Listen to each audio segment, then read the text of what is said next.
Operasi Kartago adalah serangan udara sekutu terhadap salah satu bangunan di kota Copenhagen, Denmark, yang pada saat itu diduduki oleh Jerman. Serangan ini terjadi pada tanggal 21 Maret 1945, yaitu di penghujung Perang Dunia Kedua. Terdapat 3 angkatan udara sekutu yang ikut terlibat dalam penyerangan, antara lain Angkatan Udara Kerajaan Inggris, Angkatan Udara Australia, dan Angkatan Udara New Zealand di bawah komando Grup Nomor 2 RAF. Dengan kekuatan mereka sekitar 20 pesawat pembom Mosquito dan 30 pesawat tempur P-51 Mustang. Serangan ini terbilang cukup sukses, namun harus dibayar mahal karena banyak warga sipil yang tidak lain adalah anak-anak sekolah ikut tewas dalam serangan.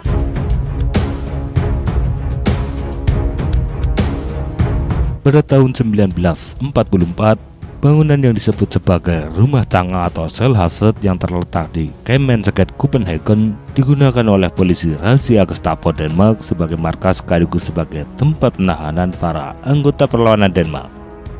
Pada saat itu sedikitnya terdapat 550 orang Denmark yang bekerja untuk Gestapo sebagai informan atau sebagai petugas.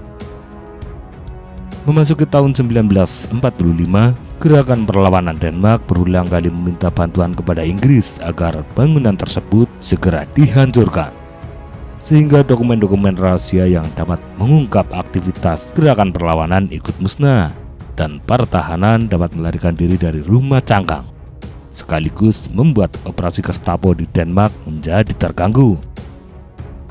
Inggris menolak permintaan tersebut karena lokasi bangunan tepat berada di pusat kota dan berpotensi menyebabkan kematian warga sipil.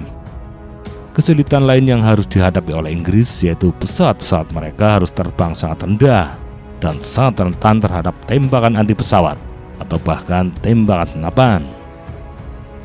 Akhirnya setelah berulang kali menolak, Inggris bersedia menuruti permintaan gerakan perlawanan. Dengan bantuan maket kota di mana target berada dan dari pengalaman pemboman di penjara Emin Prancis, dalam beberapa minggu para penerbang beserta navigator berhasil menyiapkan metode serangan tingkat rendah. Kemudian diputuskan serangan akan diluncurkan pada tanggal 21 Maret 1945, yaitu dalam 3 gelombang serangan. Pada saat itu Gestapo telah mengantisipasi adanya serangan udara, sehingga para tahanan yang awalnya ditempatkan di ruang bawah dipindahkan ke lantai paling atas. Dengan pertimbangan jika terjadi serangan udara, maka para tahanan tersebut akan tewas semua. Pada tanggal 21 Maret 1945 pagi, dengan dipimpin oleh penerbang Kapten Robert Patterson dan navigator utama Edward Gismore, 20 pembom Mosquito dan 30 petarung P-51 Mustang meninggalkan lapangan terbang RAF di Norwich, Norfolk, Inggris langsung menuju sasaran. Komandan Grup Nomor 2 Wakil Marskal Udara Basil Emery yang menyamarkan diri sebagai Komandan Sayap Smith juga ikut dalam formasi penyerangan. Ketika baru saja mengudara di atas laut, beberapa pesawat mendapatkan serangan burung yang menyebabkan 3 Mustang terpaksa kembali ke pangkalan. Gelombang pertama memasuki kota dari selatan dan mengudara sesuai rencana. Pilot dengan mudah menemukan sasarannya karena target merupakan satu-satunya bangunan bercat kamuflase di seluruh kota. Dan sekitar pukul 11.15, bom pertama mendarat tepat di atas gedung sasaran. Dalam serangan gelombang pertama ini, salah satu Mosquito yang belum mencapai sasaran terbang terlalu rendah hingga menabrak menara listrik di pabrik bir Karlsbund.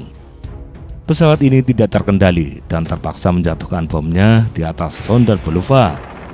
Pesawat tersebut kemudian terjatuh dan terhenti di garasi samping gedung sekolah, hingga akhirnya meledak hebat setelah menabrak tangki bensin mobil milik pelukis Robert Stomp. Penerbang Mosquito yang jatuh diidentifikasi sebagai Komandan Sayap Peter A. Kleibung dan Navigator Letnan Reginald J. Hall. Sementara itu, gelombang kedua pembom datang dari barat lebih jauh, dan ketika melihat kepulan asap dari pesawat yang jatuh, pasukan penyerang ini mengira jika Mosquito terjatuh akibat tembakan dari gedung sekolah. Tanpa banyak kata, beberapa pesawat lantas menyerang gedung sekolah tersebut, dan anak-anak yang pada saat itu tengah sibuk belajar dikejutkan oleh ledakan yang sangat hebat. Beberapa anak segera tewas akibat terbakar atau tertimpa reruntuhan bangunan. Dari 6 pengebom di gelombang kedua diketahui terdapat 2 mosquito yang secara langsung mengebom sekolah.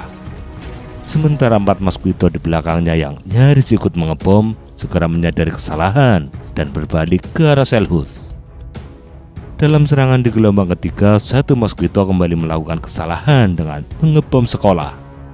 Bom inilah yang kemudian meruntuhkan gedung dan menewaskan puluhan anak sekolah. Jika diperhatikan, gedung sekolah ini hanya memiliki sedikit kemiripan dengan markas Gestapo, dari model bangunan hingga ketinggian bangunan. Namun para penerbang sulitan membedakan akibat kaca pesawat terlalu kotor karena baru saja melewati laut. Setelah usai melakukan aksinya, para penyerang harus kembali ke pangkalan mereka dengan penuh perjuangan. 2 mosquito tertembak jatuh di Kattegat, 1 mosquito terjatuh di Teluk Nirup, 1 mosquito terjatuh di laut, 1 Mustang terjatuh di Valetsparken, dan 1 Mustang tertembak jatuh di Lombok, Jutlandia. Beberapa pesawat juga mendarat darurat di landasan Inggris terdekat.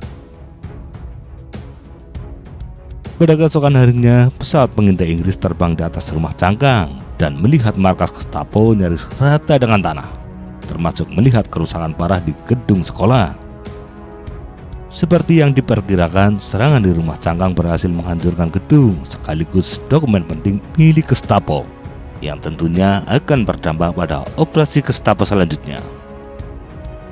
Pemboman tersebut menyebabkan 50 tentara Jerman tewas, 47 petugas Gestapo tewas, dan 18 orang tahanan berhasil melarikan diri.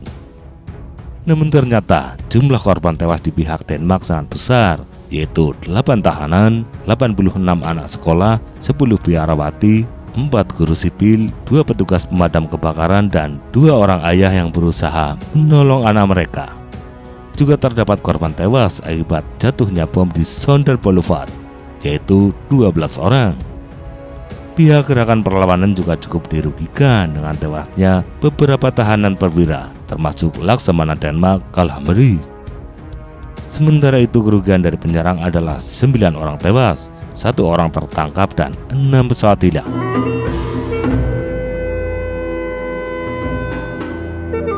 Jika ditinjau secara mendalam, operasi serangan terhadap rumah cangkang sebetulnya tidak terlalu menguntungkan karena menimbulkan korban jiwa begitu banyak dari warga sipil. Namun operasi ini adalah suatu keharusan karena jika dibiarkan berlarut, gerakan perlawanan Denmark yang dianggap tidak sekuat partisan negara lain pasti akan musnah. Dalam pengeboman tingkat rendah di markas Gestapo ini, Edvard Sismo atau Ted Sismo dianggap sebagai navigator yang cukup brilian karena dapat mengarahkan kelompok pengebom langsung tepat ke sasaran. Sebagai penghargaan atas jasanya dalam operasi pengeboman di Denmark, Sismo diberikan tanda jasa DSO dan diangkat menjadi ksatria Ordo Dannebrog Denmark. Ia juga sempat mengunjungi sekolah yang menjadi target salah sasaran untuk memberikan penghormatan kepada para korban pengeboman. Ted Sismo dan orang-orang yang terlibat cukup kecewa karena diberitahu tentang timbulnya korban anak-anak, yaitu beberapa tahun setelah berakhirnya Perang Dunia Kedua. Terlepas dari jatuhnya korban jiwa, operasi pengeboman di markas Gestapo dianggap sebagai operasi RAF yang cukup sukses karena target hancur total dan operasi Gestapo di Denmark mengalami gangguan cukup parah.